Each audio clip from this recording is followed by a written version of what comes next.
Talk Show. It's the Daily Talk Show, episode 420. It is Weekend Banter, and I got my mama in the studio. Joanne, thank you for being here. My pleasure.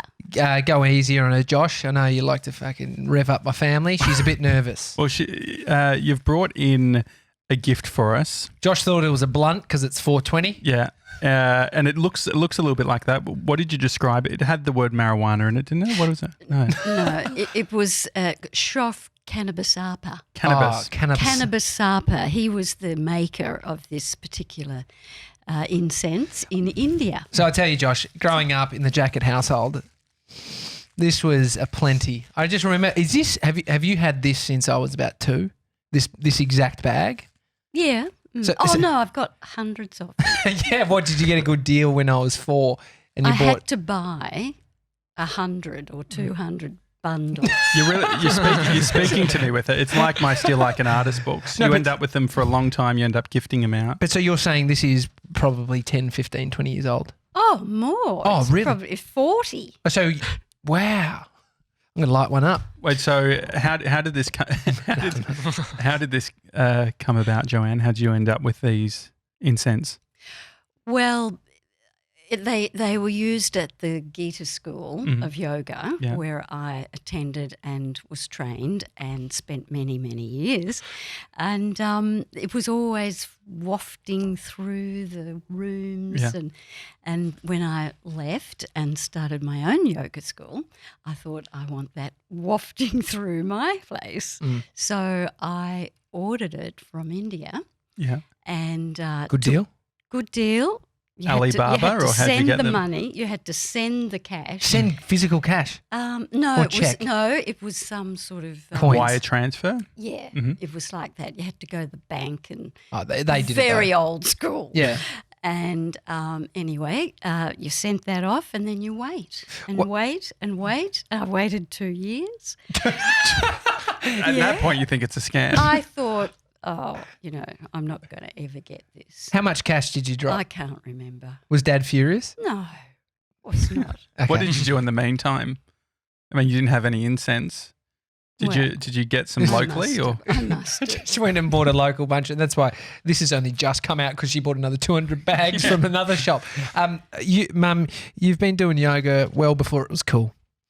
Well, cool in maybe Melbourne, Australia, but yoga's been around a long time. Yeah, I guess but what I mean is it being hip. I mean, it's never been cooler now to meditate, to do yoga and a bunch of other stuff. But those two in particular, you've been doing for ever. You met Dad at a yoga centre. Everyone thought he was gay because they thought, who's this guy going to yoga? what year was it? No, well, I was... Yes, Tim and Colin were avid students at the school, and Tim and I sort of connected, and one of my beautiful teachers, she said to me, then I said, we had a very short engagement. It wasn't even engagement, but a sort of friendship before I suddenly announced that we were getting married. They met and married within 3 months? Yep. That's crazy. Very quick. I mean, that's quicker than the Yeah, it incense. was. Well, anyway, Eva, she said she's an Hungarian lady, and she said to me, have you tried it? Mr. 97, what Mum's talking about is sex. Right. Just wondering. I mean, Thought he might have dropped behind there. Were they doing? Is it like Bikram yoga? Did you know? No. Don't insult my mother. no. What does that mean? We can get to that Bikram's bullshit. hot? We can get to that bullshit soon, but Yeah. Mum's finishing your Finish story. the story. So she said, have you tried it? And at that stage, hold on, I had to say no. Oh God, this is too much info What for about me. Colin? Who was Colin? You said Just there let her was. finish the story. Colin's Yeah. best mate. You've heard. This is one of those times where you've heard the I story. don't know a bunch anything of about it. times. It's got nothing to do with Colin. Okay. Colin's the guy who we're going to get on the show. It's my Okay, dad's great. best. He's- My he's dad's best funny friend. man. Okay, perfect. Funny man. Okay. I'm filling in the gaps. We don't know who Colin is. So anyway, that's really the end of the story. Colin was definitely irrelevant. That's what I was getting I mean, at. TJ, there must have been. Was there anything else to the story, or no? I'm just saying that's Only burning that on the table now, TJ. I Oh, it's said just, no, dust. and we proceeded with our relationship, and we got married and 40 years. We had our 40th anniversary. Oh, congratulations! I think that's worth Saturday. it's worth Yeah. a clap. I mean, Thank you. 40 years together. well survived. Me and Timbo. Yeah.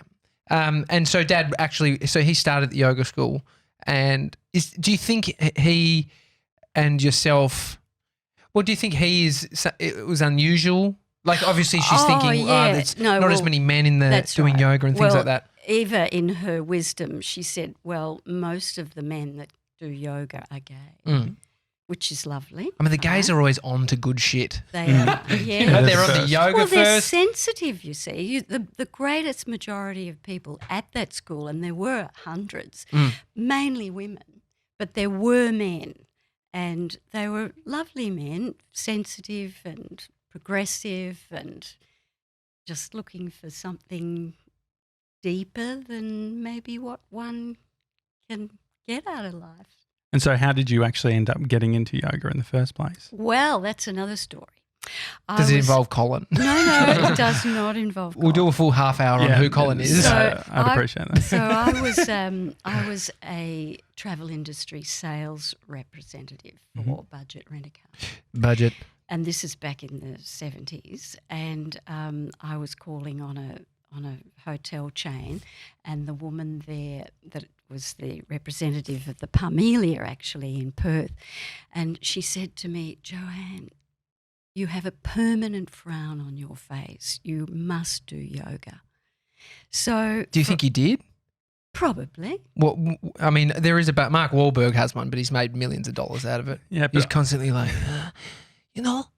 I would tell someone to fuck off if they told me to have. Well, they had a friend. that really wasn't, my intention to, have a frown on my face. No, it's resting bitch face almost. Yeah. Do you know that, Mum? No. Resting bitch face. You know, when people that just look a bit pissed off, they're always just like, right, yeah. something wrong with you? So Nothing. were you unhappy at that point? No. Oh, probably a bit, It's but a complete no, 180 no. there. It was life was challenging in some ways, but no, I was okay.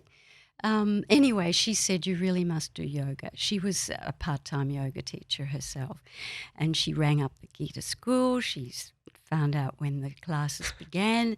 She said, there you go, da-da-da. And I went along, and I booked in, and I went along, and from that day to this, never looked back. So Geeta, there was a school here. There's a sign Yes, that was. across the road from our office that says Geeta Yoga School. Well, they're not there anymore, but that's not where I went. I was the principal of the Geeta School, retired in the 80s. That was Margaret Segesman. She was my teacher. And the school then was in Alfred Place off Collins Street, 100 Collins Street.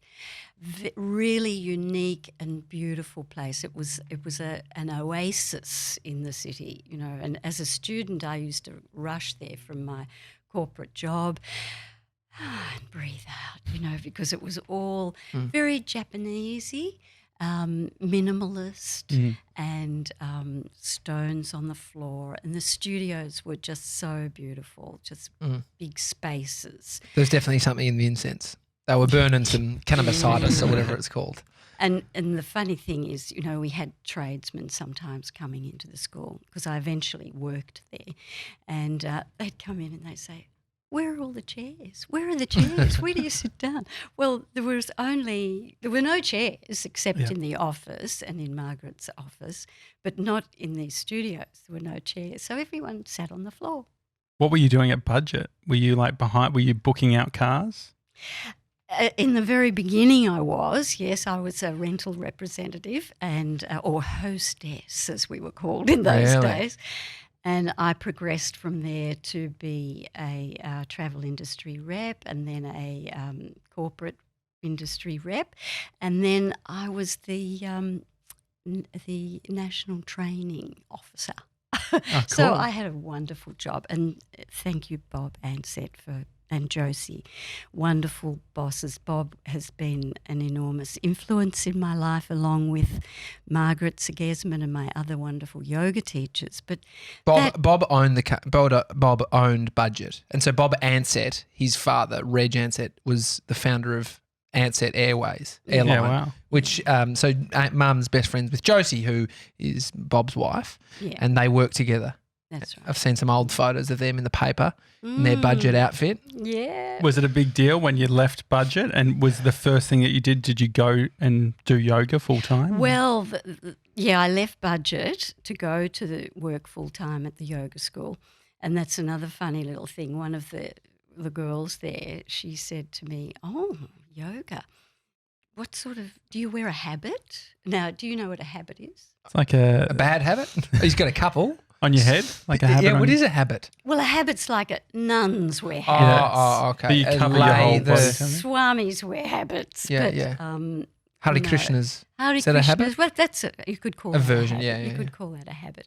So, I mean, that was the sort of perception of going to work in a yoga school, that you might wear the robes, But my answer to that was no, I'll be wearing a sexy black leotard. Were you? Hey. Which we all did. We all wore. Was faith involved? Faith? Faith. Faith, What's that like mean? religion? Was it like? No, is that yoga's not a religion. Yoga is open to all religions. Religion in its true sense means a pathway toward liberation. You could say also a pathway to God if you want to. And so religious, it does kind of follow the some of the Hindu traditions and teachings, most definitely. The Bhagavad Gita, which is a renowned Hindu text. It's actually the Hindu Bible, and that's a well-known text to study, and Patanjali's Yoga Sutras is another. These are the classic texts around the teachings of yoga. And then you've got Buddhism. Well, just let me say this. Don't fucking Jesus, I'm told. The classic one texts each. around yoga, which really teach you how to live a good and happy and fruitful life. And that of course then is just encompasses so much. Was that what drew you to yoga? Like was it the physical actions, or was it more Turning the those- frown upside down. Yeah. Well, I've always been drawn to some sort of physical action because I did many years of ballet, but it wasn't just that. No, it wasn't just that. What yoga encompassed was actually the way to understand how to relax deeply within yourself. And of course, that's the prerequisite for taking your studies and your practices further towards meditation. Is it something that people who aren't relaxed gravitate towards? Is it like for you, were you not relaxed? I mean, you got told you had a frown. No, I don't think I was relaxed. I really don't think I was. I was probably the biggest stress ball out. I think I probably stuffed it up as well when I came into this world. It's probably hard to relax. Really? Yeah, when I was around. I mean, I'm still around, what I'm saying. But growing up, it's, it was any childhood growing up and parental relationships and boys, experimenting and risk-taking and rebelling and all those kind of things. That's natural, and of course it impacts on you, on your nervous system as a mother. But through yoga, I'm sure I was able to cope a lot better. Meditation, I mean, was it a huge component of yoga when yoga was around 50 years ago? Meditation. Yeah, was it? Because you can go to a lot of yes. places now and you can do mindfulness through yoga, so you're kind of getting a taste of what meditation or mindfulness is. I know Mum meditates every single day, hasn't missed a day. I always say, we should take a day off. Never. How many times a Got a day do you streak. meditate? Well, She's got a streak, yeah. usually formally twice, but What's the longest meditation you've done? Just flexing for Mum here. well, I've done all day. All day? All day. Well, that's with a group, and that's what you can do. But look, Why can you do it in a group versus on your own? No, well, because you've had the setup, you go to a place, you know, that's your intention to do a meditation all day. But you do have breaks, you know, you don't talk or anything, but the purpose is to go quite and so deeply into your meditation. So was meditation hand in hand with yoga 40, 50 years ago? Yeah, it was. It was. Where I went to the yoga school, it definitely was. There was always an enormous emphasis placed around relaxing, because Margaret Segesman wrote a fantastic book called Wings of Power, and she tells her life story in that book and how she used relaxation when she was she had she had TB. Tuberculosis. Yeah, and she lost one lung and half another lung, and breathing was really very tough, and she had to learn not to panic about not breathing. Well, with all these incense going, I'm surprised baby hasn't had an asthma attack. Oh, is that? No, no one's had one yet. I just did a little what's sizzle your dad's out. name? Yeah, Richard. I just did a does little Richard Janssen. Mr. 97, as part of Organised August, has started to meditate. Oh, good. Now, one question. Now, you're getting worried that you're falling asleep? Yeah. Well, you lying down, you idiot. No. I still get. Don't say idiot. No, Nobody's an idiot. But if there's a spectrum. No, well, I remember like the first 5 to 10 minutes so I do like a 20-minute meditation. There's this one that I do. And I remember the first 5 to 10 minutes, but then after that, it's just a blank until he mentions that, like, wake up and become aware of your surroundings. And that's when I come to. So like all that's just blank. Like you think you've dozed off? Maybe, but it's weird because every time I've done it, I wake up at the exact or come to at the exact time when he says, become aware of your surroundings. So it's like it's just a blank thing in my mind. I've got no idea what happens. Sounds to me like you're asleep. Because your mind never stops.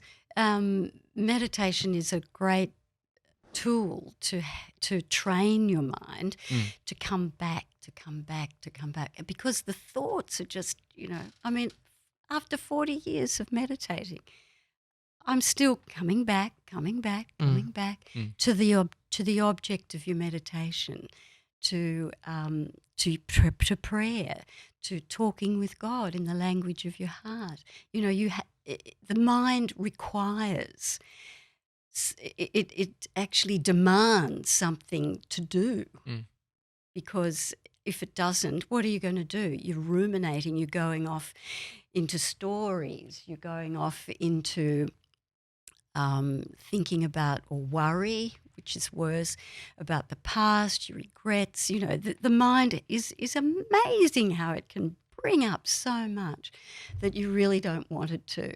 So meditation, and I'll emphasise that before you meditate, before you actually even embark on medication. Yeah, take medication before you embark on meditation. Make sure you take that medication.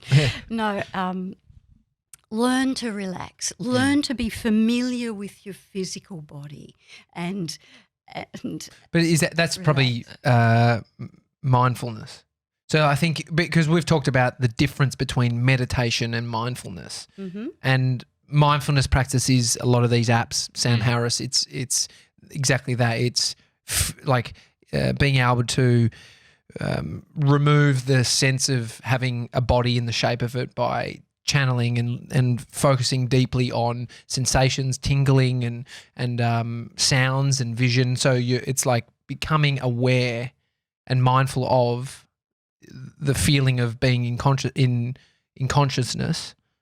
And is that what you're saying? Is that what you're saying about relax? Because people might not understand that, and being in tune with your body. Is that what that is? Yes. Mindfulness. So you're not distracted by your body before you meditate, if that's it. But all those other things you were talking about, they're like techniques. Yeah. So is that a technique to relax then? Yeah, Yeah. absolutely, because that's preparation for meditation, to let your body relax, but stay conscious. See, in relaxation, you go from a thinking and doing to feeling and being. I like those words around that, because it really is. Even when you're not relaxed, you're thinking and you're doing. When you go into relaxation, you're just feeling and being. So it's present, being very present. Present. How can you present? How can you do that and try and not fall asleep?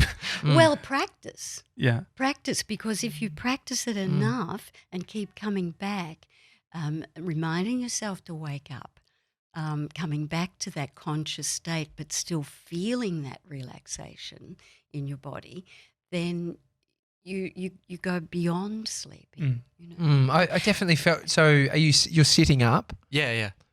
Yeah. It's so weird though, because it doesn't feel like I've woken up afterwards. It's just like 1 minute I can't remember anything, and then I come to, and you feel calm and you feel relaxed. That's Is Is great. it silent, or is he prompting it with a little bit of prompting? So no, well, there are prompts, and then he goes silent, and there's a bit of music playing in the background as well. What sort of music? Nicki Minaj. No, it sounds like flutes and some calming music sort of thing.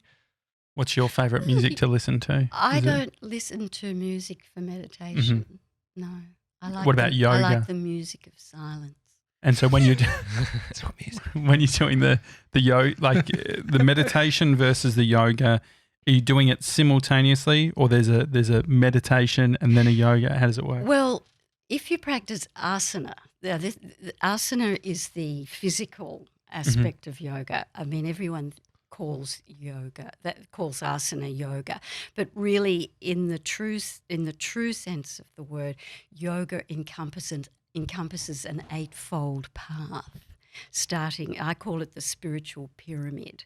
And starting at the bottom, do you want to hear this? Yeah. Starting at the bottom, you have what we call the yamas and the niyamas. These are Sanskrit words. The yamas are behaviours that, like non-violence, non-stealing. They're truths. Can you talk like to- the 10 Commandments. Can you just have a chat to Dill about stealing my chips? Can you just tell him to fix up his yarn? No stealing, yeah. What? They were good. I was just saying he's been stealing my chips at work. Oh, I get it. Yeah. Okay. No more stealing. No more yarners. Yamas.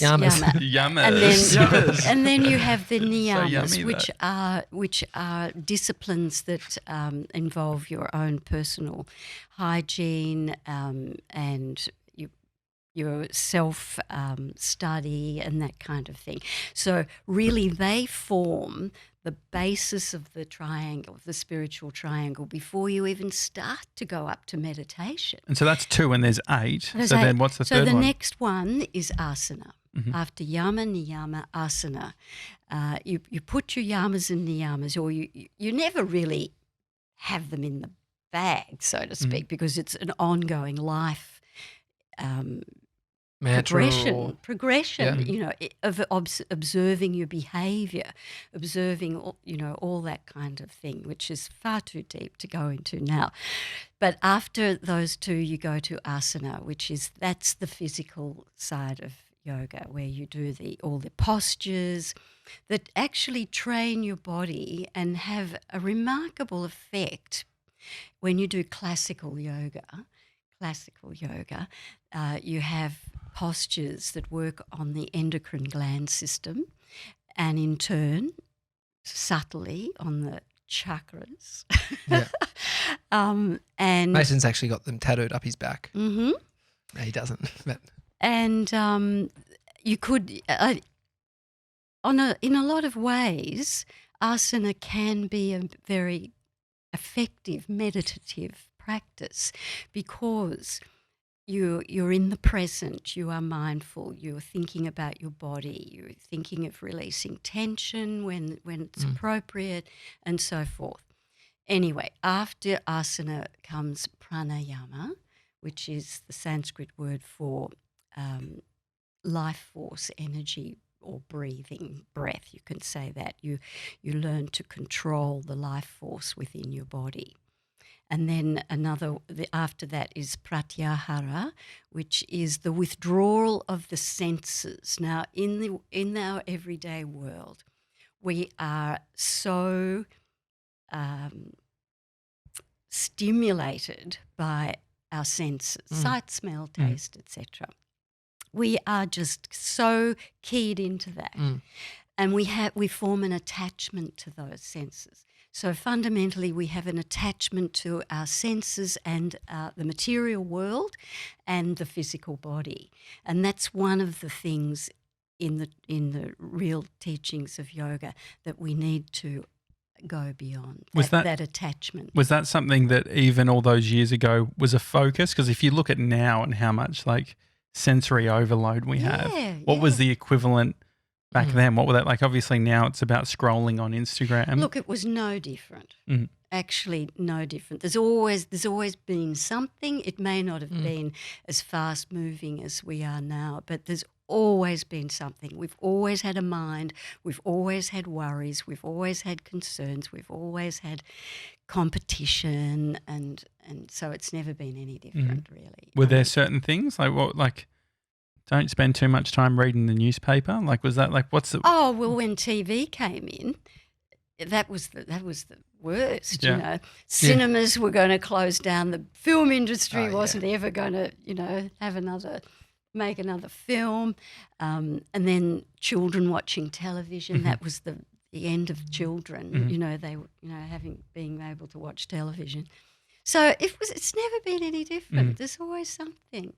So, but we as humankind, with this amazing gift of the physical body, which it is a gift, and its mechanisms, if you spend time to just think about how your body works, it's miraculous. What about making a human? Like it's crazy. Me here right now. Conception.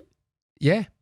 Absolutely amazing. It's phenomenal. I mean, it's almost every human being that is alive is super, lucky, or it's a miracle for it to have happened. Oh, absolutely. And you think that those cells that divide to make the eyes, the eyelashes, the fingernails, if those cells don't divide in the right way, something goes wrong. I mean, that is probably something, Josh, having a kid, you admiring your handiwork, like looking at your son, sniffing him, and just looking at the little nails. Like, I think that's probably one thing, because if you did that to my son, I'd fucking kill you. But when you can do it to your own kid, it's pretty fascinating. That's when it is fascinating. That's a feeling that hits you. Yes, children are just so beautiful. They're little, some aren't. Little chubby fingers. What was Tommy like? So we've heard that he's got some feral stories. How many we have to? How many triangles have we got? I don't want to stop there. We've got 7 at the moment. 6? That pratyahara is the withdrawal of the senses, learning to turn off the sense stimulation from the outer world and turn inward. So that's the beginning of meditation too. And then you have concentration, dharana. So concentration is then taking an object and being able to focus your mind completely upon that object. And then you have dhyana, which is the next layer, and that's meditation. But that's bringing concentration to the point where you then turn your focus of concentration toward God, or towards the absolute, towards whatever you perceive as something greater than you. And then the very pinnacle of the triangle is what they call samadhi, and that is bliss, the bliss state. But look, never be told that anyone really experiences that. I mean, we may have a glimpse of it. We may have, and I do take that back, because some people can have a glimpse of that totally blissful state. Well, it's fleeting though, because I've asked you before, because I think the modern yoga, the modern meditation movement is people talking about, I've experienced moments of psychedelic feelings and moments. And I asked you that. I said, have you ever experienced like a, that kind of a thing? And you kind of pushed back on that a little bit. Because it's a very private thing. But when you see the psychedelic colour, that's something else. It's more ego. But I'm not talking about taking substance to achieve that state. I'm talking about meditation. Yeah. Well, that's why would you take substances when you can do it naturally? But if you experience something like that, the bliss. Well, you did say it was a personal. It is a personal thing, but I can't say that. Look, I have beautiful moments of stillness and communion with God and a guru too. So I think that's all you can ask in in your life, to just have those moments and to keep going and to keep deepening that, because you're not going to. Rarely do you do it in a lifetime. We have many lifetimes, and if you're lucky enough or blessed enough is a better word, to actually be born into a situation where you're able to study, where you're able to go to yoga, where you're able to go and have a teacher who's going to inspire you. All those things just come together because it's the right time for you. I think it's probably the people who market or share their experience of bliss in these moments. It's probably it's a marketing tool. I think it's ego as well. Like it's probably similar to having a Rolex. You can say, "Oh, look, I'm getting bliss every weekend." Yeah, because then it's like if you're someone who's done meditation for very long time, and you're not out here saying, "Yeah, you get it." Like you could probably, I see the appeal that some people would have. It's like, oh, I want to go to you because you were talking about this. Mm-hmm. It's look, the spiritual path is not an easy one. And the path towards meditation, whether you like it or calling it that or not, it's a spiritual path. Do you think people who call themselves spiritual are probably not spiritual? I've heard that before. A bunch of people saying that. That's their thing. I just don't think you need to make that judgment and look after your own backyard. Yeah, true. Get your own sort of heart and mind in order. You don't have to worry about what other people are doing, because there's enough work to do on yourself. And, I'm not saying that I know. I categorise myself as a beginner. It's you never stop learning. To be a beginner is a wonderful, wonderful thing. Because you always learn. You're always learning something new. To be open and receptive to new things. And on this path, there's always something new, because you're learning about yourself more and more and more. And having children, well, now we can get on to Tommy. No, I got to go to the toilet. Good. No, it's good. I have no bad things to say about Tommy.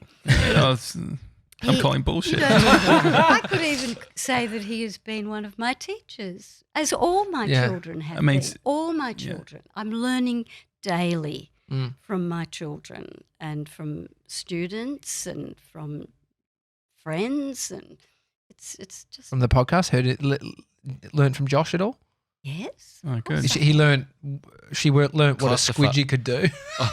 And clusterfuck. What a clusterfuck is, yeah. Good. What did you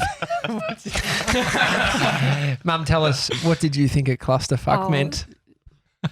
She said don't say it on the podcast. Has that got anything to do with a gangbang? It makes sense, a cluster of people fucking. Yeah, it makes it's true origins, I believe. So what was what were some of the times that you had to practice patience when bringing up Tommy? Can you turn the heater on, Mason? Thanks. Are you really hot? Yeah. Cold? Cold. He's cold. Baby's cold. Well, look, do you know, it doesn't occur to me to bring up these things because Mum's shut out a lot from my like childhood. Shutting it out. Look, Tommy is a beautiful man and a beautiful soul, as we all are. Yeah. Everyone has a beautiful soul, and you have to see the soul. The soul is so perfect, whole and complete, and it's just this outer personality come ego that plays up a bit, Now all that's in the past, and you just look forward. And She hasn't given you the answer you want. You got to be more specific with your questioning. what do you really want to know? No, I don't know. No, nothing particular. No, He's always been a gorgeous person, a gorgeous guy. So outside of his soul, course, his look, it was ego. great. What about his ego? Well, I think it's interesting because TJ shares a lot of stories about him being a little shit. yeah, I think but it was very hard for you, Mum. I think growing up, like there was a lot of pain, and you stuck by during that and helped me, and it's why I am who I am today. But and so I get it when it's hard to just recall. Mm-hmm. I think that's, there's many stories. The time I had to get my stiffy put down with a bit of cold water out the back, the time, just silly. I mean, there's lots of stories from when I was young, but I think the stuff around the teacher, like I'm pretty sensitive to a lot of the things from my past. Yeah. Well, you were kind of rebellious and always, such a spirit, really. But in growing up, that spirit is really sometimes misdirected. Mm-hmm. And you can, that's where the ego comes full force, into a child. Well, I think, is it armor? Like, to get then you through get the childhood. defensive. Then you get defensive, and that defensiveness causes you a whole lot of other stuff. So, teachers were a little bit wary of you. We spoke about Sue the other day, the one that you had the confrontation at the butcher. So I think it's time to let these things. Let these go. You started it. God, I hope she's not listening. Oh, I hope she is. That's who listens. She'd probably think it's someone else. Yeah. Well, see, some teachers just don't get it. Yeah. They Do you just think that don't there was? get- like, look at the teachers at Clunes. Mm. Now, when he was at Clunes in Year 9 is traditionally a really difficult time, And so a lot of schools particularly boys. ship them off, ship the kids off for a month or a term. It's like, the years you're going to rebel, let's get them into something. And that environment took you out of the traditional school behaviour into an environment which said, okay, you've got autonomy here. You've got to do this. You've got to do that. You had all that. And that's what you thrived on. And the principal at Clunes said to me, Tommy wasn't just good, he was the best. But they also So- thought I was going to be the worst. They Well, thought, do you think that there's? I feel like growing up there was kids who were naughty, and sometimes there was those cases where it's the parents who are laissez-faire or a little bit sort of relaxed about the whole thing, and you see the teachers getting frustrated. Do you think there was a bit of that where you could see the soul, you could see the spirit, you could see that part of Tommy, and the other people were judging him on that ego or the outer shell? Yeah, well, they had to. It is their job to keep peace in a classroom and to make sure that the rules are followed and all that kind of stuff. So, look, they've got a hard job. Teachers have a hard job. And, I don't really blame them, I suppose I can say, for how they are, because they're dealing with a whole classroom of different personalities and trying to make the best of it. But look, that's all gone. Yeah. What does discipline mean? Like, if you think about how you actually work through all those sort of things, what does discipline mean to you? Well, discipline, I refer to discipline as a best friend, because through discipline you come out of suffering, and it teaches you to live well in the world. Not discipline like army discipline or anything, but self-discipline. And that it's very good to have self-discipline. So if there's a parent listening to the show that has a son or daughter who is in the school system, or they're out and about and they're hearing the things that you heard with Tommy growing up, of some of those friction points of, him not fitting in, being different to other people. How do you think they should cope, or how do they communicate? How do they get their point of view across? How do they reconcile? Okay, well, you've got to realise from the start that time passes, and that's got a big thing to do with it. But you just love, show the love to your children.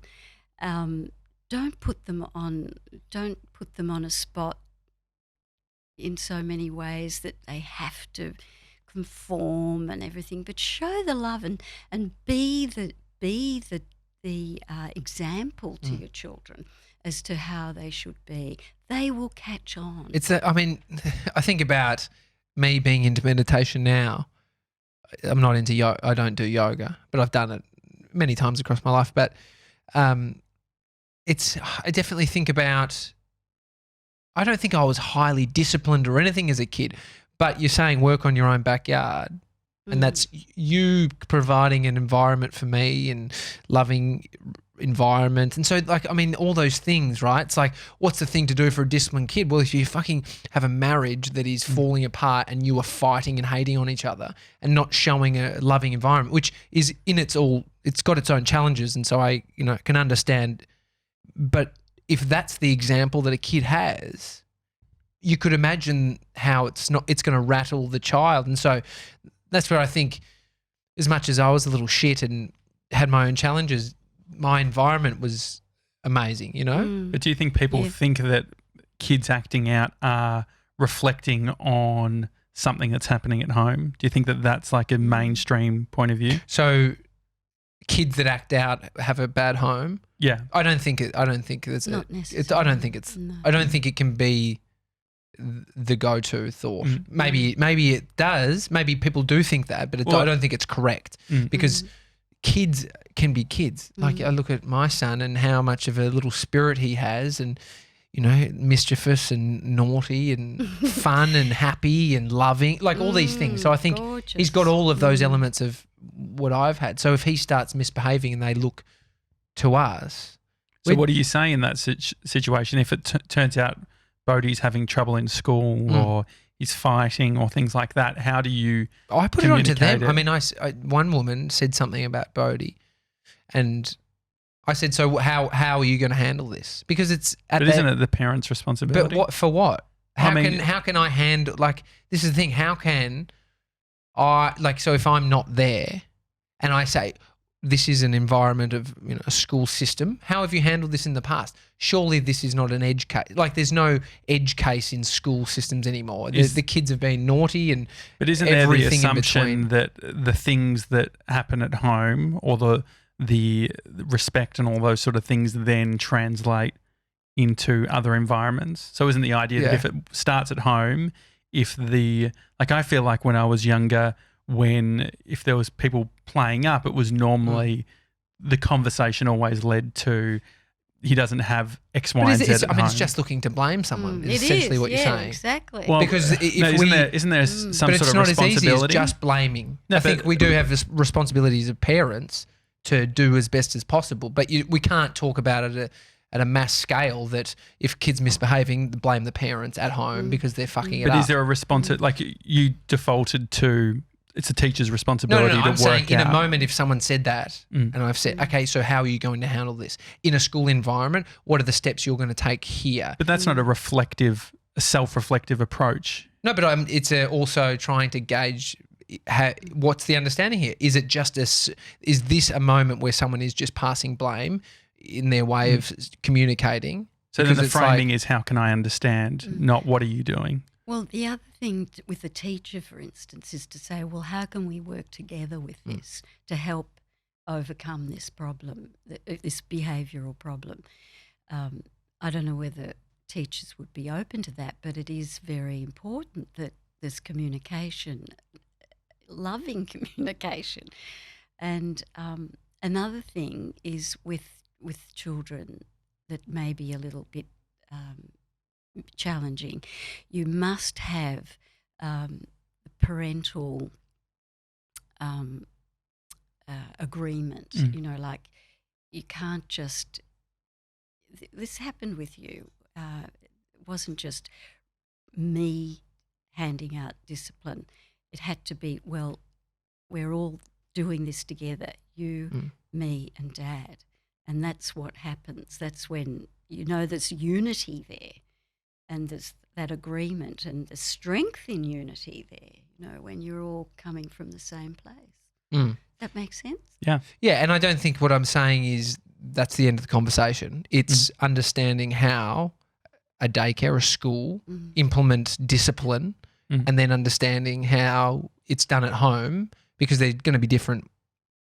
You know, a parent implementing discipline is different to how a school does it. I'll beat the shit out of my son.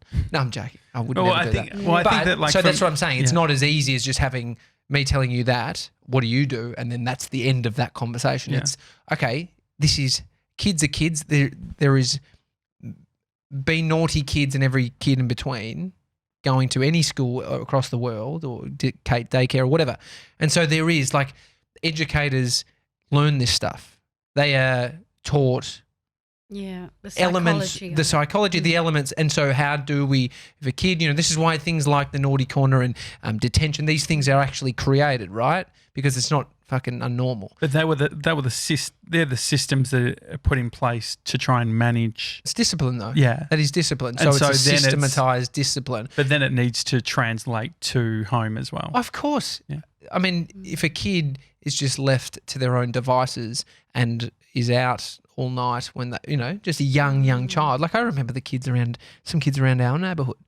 Some of the kids, you know, roaming the streets. They were, and they were naughty, and so you could easily say that, okay, that's a destructive path for a parent to go down, and so, but I don't think it's as easy as just handing out blame, right? It's like, no, and you've got to be very careful with blame. I don't like the blame game. What about personal responsibility? What about, like, so if I had a kid, I think if I had a kid, and they were misbehaving at school, my instinct would be, what do I need to do to help this? What am I doing? What am I not fostering? So there's love, but is there hard love, which is like, you know what? Yeah, tough love, which is, you know, I can be loving, but you have to get up at this time and you need to be ready, and you actually need to wear the correct shoes to school because that's what we've set out. Yes. Oh, yeah. All that's the parenting 101. Yeah. I mean, it should be done, right? Yeah, I mean, there's a bunch of people that won't. Because parents have to be not only a parent but a teacher to their children. Not only a parent but a teacher to their children. And it involves a lot. It does involve a lot. And you have to have restraint, of course, as a parent as well, because times can get very, very, very difficult. We're all human, you know? I was meditating, sorry. No, it's interesting. I think that, I think growing up, I think about, like, the bullies in school. And it was always bullied? I think, like, the interesting. I think a lot of people are. I think, like, for me, my frustration was always that it felt like there'd be a dynamic where the kid would come into school and the parents would defend and be like, you know, he's so good at home, or this is and it felt like the parents had fostered a relationship with their child, but there was the lack of self-reflection, it felt, in those moments of being like, oh, look, there's he's coming into school and this X, Y, and Z's happening. Maybe we should be actually doing something. I just know the conversations, having them with teachers, which is like, yeah, unfortunately, like, we bring this, you know, Josh, it's sorry that you have to go through, you know, this bullying. Unfortunately, the there's the changes aren't happening. So yeah, I think it's an interesting one. I mean, it makes sense about how you approach this kind of stuff, and that's totally fine. I think it's an experience you've had, but it's not the written in stone experience. You know, like I think about I think about my situation. I had teachers lying about shit. Remember when Ken Burns hit me on the head? Oh, careful. I give a fuck. He's probably dead. Hope he is. No, that's a bit mean. Sorry, I do apologise. But he hit me on the head. And see how emotionally triggering is childhood memories, right? So I see the physiological change in you when you talk about being bullied, right? And it's like it's at a time where we're so sensitive, and so that's where I have empathy, not for the bully, but for the time that we're all going through at that time, because I went through a tough time, right? I don't think I was bullying a heap of kids. The teachers definitely were struggling to have me in their environment, what they wanted as far as that environment. Well, they couldn't cope. They couldn't cope, and there is a bunch of kids that can't cope, and maybe it's the school system that's not right for them. But I remember some teachers flat out denying shit, and what that does. Him about that. And he said no. He said no. Of course he did. But he smashed me on the top of the head. Like, that is someone. He was the vice principal. It was full on. And so it's that's it. See, I always believed Tommy. I always believed him. He never told lies. Did you? No. Because I wasn't going to the principal's office for teasing some kid or punching someone in the face. It was always just you had a lot of friends pushing the boundaries and fucking just being naughty. You were a popular boy. Oh, thanks. I won't knock that one. So kids. Other kids liked you. Yeah, it's because it beat the fucking shit out of them. Had a system going. Cash. No, it is interesting. I think like the teacher stuff is interesting because is it that like what is the responsibility of a teacher as well? Like it's huge. It's a big undertaking, and that's why they have a lot of responsibility. It's an undertaking of responsibility, whether they like it or not. But if you got their job is, if you got 24 kids, I guess the hard part is that it's if you've got 24 kids that you're looking after, there then becomes a prioritization based on everyone needing to be sort of similar or sort of acting a certain way to be able. Yeah, you want kids to conform because if you were to go, I could imagine if I was a teacher. How would you want your day to go? I'd want my day to go smoothly. I'd want my day to not have too many hiccups and little shits throwing shit around the room so I can be at peace. And that's a personal, like you want your day to go nicely as any job you do. I don't want too many hiccups. And so there's not much difference when you're a teacher. Yeah. And so when someone is throwing a spanner in the works, like me, and I was physically throwing spanners. No, but if you were... It's going to throw off what you wanted to be a nice day. And so then that requires a level of problem solving. And they're probably not being their best self either, no, right? And in that's those situations. Yeah, someone who lies. And they have their issues. Yeah. It's like... As human beings, teachers have their own personal issues. Exactly. That is triggered by the behaviour of a child or they come up against something. A kid who's been bullied who then becomes a teacher then sees kids being bullied. What are they going to do? How would you feel? You wouldn't really have empathy for the bully because you understand. And maybe you would, but I think an initial reaction wouldn't be to have empathy because you see. And so we're complex creatures. And it's like looking at I think there was a lot, like for me, I remember like some of the there was always a story. I found that every bully that I had a story. One, his mum passed away when he was young, and I felt like there was, and so I end up empathizing with all of these people. But in reflection, I wonder about the empathy that's coming the other way as well. Like what's from who? Well, I guess from that bully. So I'm having to in that moment be empathizing with them based on behaviour that's not great, and so I wonder. When I'm taking that approach as a kid, then it feels like there is more of an opportunity rather than saying this is. I'd be asking the teacher what they're doing. It would be there. There seems like there can be more work on the other child as well to work out what it is. And maybe it means a different style of schooling. Maybe it means that the conformity doesn't work. I think there's probably a lot of kids that are on ADD medication based on not conforming or fitting in. Well, yeah, because I mean that was something the teacher said I had. Yeah. And it's I probably reckon he didn't have it. I probably think there's some sensitive. Have you checked? There'd be sensitivities now because it's like you just can't call someone. You can't call someone an ADD. You know, like if a teacher said, "Oh, he's probably got ADD." You know, we're pretty progressive now. There's probably a way to direct it without being rude. But I get it. It's I think, Josh, you're a different creature. It's why you hung out with teachers. It's most kids aren't being empathetic to a kid's situation. Like for you to even consider this kid and his mum's story, it's like that's fucking adult thinking. That's beautiful. It's amazing, right? And that's why I think you're so unique and you've had a different pathway to most. It's well, I think it's like interesting to think of everyone, like we all have different versions of childhood and all that sort of thing. And I guess that's why it's like I think it's almost like a religion. It's like that's why people are so funny about how they bring up their kids because it is such a unique experience.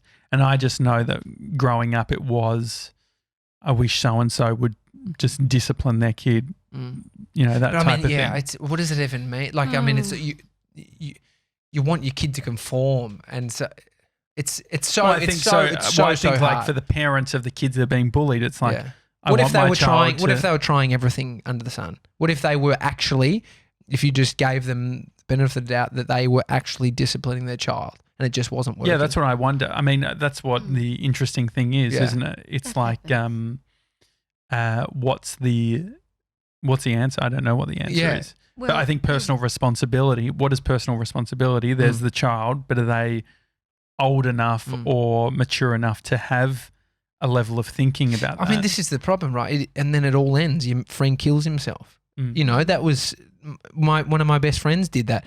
And he was a kid who misbehaved. He had his hardships as growing up as a kid and family stuff. But at what point does it... At what point? How do you? We're trying to fix kids, right? Yeah. By disciplining them. At what point is it just? I think I grew out of a lot of shit, and I. Was it about fixing, or is it about like? So, say for instance, if it's the spirit, and Joanne, you mentioned like Tommy, sort of his spirit sometimes was not misguided, but sort of misdirected. If it was misdirected, then it feels like. Misdirection implies that there's potentially some form of external force that is moving that across, whether it's peers or things like that. So then it feels like there is something that we can do to guide our kids' spirits. Well, you have to, but it's not just, and this is harking back to the philosophy of yoga, and it's not just all happened in this life, you know. Reincarnation teaches us that every life we have, every incarnation we have, we bring with us certain issues that we've had to deal with in other lives. Now, and it's not us, it's not my body that's reincarnating, it is the soul, but it's terribly complex, but it's all in that memory, in the memory there, the cellular memory that comes across from past lives and this life. Look, you could talk for all day about I can imagine You're never going to get the answer. I can imagine teachers, there being a lot of teachers not resonating with, like talking, like, of course, talking about reincarnation and stuff. That you probably. But I think sympathy. It's something from his past life. I think just let it go. I see Bodhi and I see his spirit, whatever you want to call it. He's had it from day one. His little cheeky, he's so gorgeous. You can see that in him, right? And there's this fire. And I look at my friends who are troublemakers, and there is something unique about all of them, and it's a restlessness. And I think, like Karim, my best friend, we went through a lot of tough times together. Just those restless years of being a teen. And doing bad shit and coming out the other side of it. And we look at each other and we're like, fuck, man, it's so nice that we survived that. Because there's a lot of people that are around me that killed themselves growing up. And it's like, I just know they were all unique. Every person that has done that to themselves, they were unique individuals and they were bigger than what they thought. The spirit about them was unbelievable, and they were misbehaved and treat people badly. But it's like they couldn't deal with it. Yes, so what is the answer, do you think? There's no answer. Look, as coming back to being a parent, you have to remind yourself over and over again that it's their journey. You can guide them, you can teach them, but in the end, it's their journey in this lifetime that they're on. Well, that's the thing about... and things have to play out. And there's good and bad have to play out. There's culture and community. Yeah. And so the fact that there was so many sort of those negative things to happen in that time, what do you think in reflection, what do you think it was? Why were people killing themselves? Why were what do you think it was? Oh, mental health is one thing, but I think it's that I was there being restless and just the unknown of just it's a difficult journey to get through those teen years. If you don't find something, if you don't you found something. You remember what the first thing you found? No, what was it? Kickboxing. Oh yeah, did kickboxing. Your life changed from there on. Really? Yeah, and I did a lot of praying. A lot of praying. Teachers have all tuned out at this point as well. Hope so. Yeah, and when you pray, you don't pray, please God make Tommy a good boy. You pray, you open your heart to receive that prayer that goes out, that divine grace guides him, that he wakes up, that whoever you're praying for, it's not our will, it's God's will, and that person that you're praying for needs grace to wake up.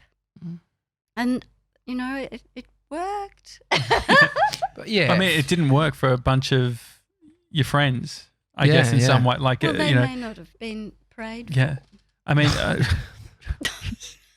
course, sorry, they'll pray darling. No, but doesn't it's irrelevant. Like, I think regardless of whether you believe praying for someone helps or not, there is a thoughtfulness and it's like you're putting it out into the universe or whatever you want to, however you want to look at it. Because if you continue to worry about that person and be concerned, so you see, where there goes thought, there goes energy. Where your thoughts are, that is where your consciousness is. So if you choose to just go along and worry, you could, in a way, attract the negativity that you're trying to not attract. So with what I say about prayer is that you put in a positive energy into the healing of the situation, no matter what it is. Is that as much about the action or things that you bring into the physical world after the prayer as it is the prayer itself? Oh yeah, everything is integrated. Everything is interwoven in life. And you don't pray rote prayers either. You pray in the language of your heart. That's what it is. Even people too, being in, like, even Conspiracy Jimmy, like, I've got friends that I've been friends with forever. Reese Mitchell, like, these are all people that when these hard stuff happened, we were together and we talked a lot, and we were young, smoking weed, talking about our thoughts, and like, it was bizarre. And I actually look at those times, probably as much as you hated those times, I think about what I'm into now and those conversations I still have with those people. We're talking about our thinking and what's happening and what, like, it was. Well, you're all very philosophical. It was hyper thought, what we were into back then, which was, I think, lucky, because if you're alone with people around you that aren't ever going to be chatting about these things, but you're thinking them, you need to get it out somehow. Yeah. Well, see, that's grace. That I call it grace, that you were with people that cared about you and that just were willing to listen, and goes on. So if you consider your life being a journey of opening to grace in your life, just open to the grace, because everyone is worthy of that grace. Everyone is worthy of it. Is that part of maybe even Tommy's pushback before on certain people not being prayed for or whatever? Is that part of it, which is like it is something that should be that universal thing that, like bad things happen to really great people. Mm-hmm. And so how does that fit within your faith or the thoughts on prayer? You just have to accept. Acceptance is another wonderful tool of survival. No matter what situation you're in, you don't want some things to happen, of course, but things happen. People die, people have all sorts of things happen.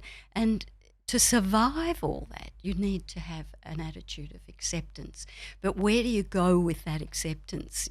That's where faith comes into it really enormously, that you have somewhere to go with that. You have a place of refuge to go to. And it's that in that place of refuge that healing can happen and grace comes to you. What do you think of personal responsibility and personal discipline? What do you think about? Oh, it's a necessity, absolute necessity. It's part of it. They're the yamas and niyamas. You can't expect if you want to meditate, achieve some sort of experience of meditation and communion with the divine. You can't do that if you're going out and hurting people, physically, mentally, or emotionally. You can't. It just doesn't go with it. You can't just change from being harmful in some way, and then thinking you're going to sit there and experience God in meditation. It just doesn't go. That's why the Eightfold Path is very important to know about. How do you uncover those blind spots that we have? Blind spots? Like if, I guess, I was at a cafe today, and this guy was, it was Jerry's Cafe in Elwood. You going to talk about the owner? Yeah, Andrew, the owner. I used to PT him. Really? He's a bit of a wanker. And I read the reviews. They're coming thick and fast. We literally went down the street to someone's house who were filming, and they said, oh, yeah, a lot of problems. I used to train him, and once he rocked up, he was wearing jeans, shirt. I literally just came to tell me he wasn't training, but he still paid me, so I was fine. Anyway, I literally... A couple of times, actually. So I went to get the reason why I call him a wanker is because I go up and he walk in, and he straight away says, what would you like? And I was like, it was like we just sort of walked in, so it was all a bit like, okay. And so I said, oh, Mason, what did you want? I'm like, one hot chocolate and I was thinking of my almond flat white. And I'm like, almond milk. I wonder if they're going to have almond milk. I say, and almond flat white. And then I went to say thanks. And then he was like, how about a please? And I was like, okay, here we go. And anyway, so I said, oh, and it was as I was saying thanks that he said, how about please? It's a bit weird. So I sat down, but then I just saw the interactions of everyone else who had gone into the shop. Spot on. He was literally saying that, there was two people waiting. He said, I was just on the phone to the accountant. So it's all, so it was set off. But my point is that you've got people like that. Andrew probably doesn't know that he's a bit of a dickhead. Or he does. Well, you have to bless him. Just bless him. Don't let things like that disturb your peace. Yeah, well, I think that's my next. There's no need to, sort of be reactive in that situation. Yeah. It's hard. That's why we have a terribly podcast. Sorry. Please, may I have my whatever it was. Yeah, I mean, it's hard because that will set them back more than a nasty Oh yeah. sort of response. Yeah, that is hard. Like I know some stuff about him, just what he told me, but I'm talking personal. Yeah. Just what's happened, and I got that vibe from him. And so how does maybe he's not aware, or maybe he is aware. Maybe he hasn't taken the time to think about the person. How he's behaving. Yeah, how he comes you across. See, introspection. This is another whole thing. Introspection, self reflection. Reflection, very important. And people like that, they sort of probably never heard of that. I think that's my point. Is it's like time. I guess like the blind spots. Yeah. He's living his life, and he's having He's such blind. a He's asleep. yeah. And He's I guess that's asleep. part of it, which is just like it's. I guess it's disappointing when you see. Because you can see how that, I guess the next step is getting to a point where that doesn't affect your day. But even Mr. 97, you were affected by it, weren't you? Yeah, it did trigger. I mean, it was more just like everything that he was doing was outrageous. It was just triggering. But I mean, like avoid him at all costs. Poor thing. I know. Poor thing. And if you I could- mean, really. if I we- didn't leave He's a bad suffering. review. That Yeah. guy is suffering. Yeah. But then You're he's not suffering. but he's then translating that suffering. But Well, if you we're- only pick it up if you allow it. If we're as reactive as the people that are around us, it's going to be a shit fight. yeah. So if we were to be triggered by everybody else's Definitely. bullshit, Yeah. hard to live in this world. And maybe that's what he is, right? He's Yeah. thinking you and looking fucking being slow with this order. You know, he's ready, he's triggered, right? Yeah. And then he got you. Well, I think part of it is Yes, he got He me got you. based He on got like you. not expect. I guess that's part of it. It's like, there's and I think in the world we're interacting with people less and less. Like there's less and less social interaction going on, and maybe that's because in we the don't. world, Yeah, I think like in regards to personal face to face, yeah. we go on Yeah. it. We get our Uber Eats. We don't like, and so I guess part of it is it's like. It's easier to not have the interaction than it is to the self-reflection of dealing with someone else's shit. It's interesting. Well, anyway. you create the one-on-one. And you work on your own backyard because that's what he needs to do. Yeah. It's like what I've done. I've been working on my own backyard. Last thing, Mum. Yes. Fire. I spent a lot of time as a kid with my hand in a bucket. Yep. You could say you could have disciplined me to not An ice pick cream up a match. container of water Yeah. in bed. Oh, what? I can't really. I just remember. I love I just like it. I mean, I just like playing with fucking fire and shit. I've always loved fires, building fires.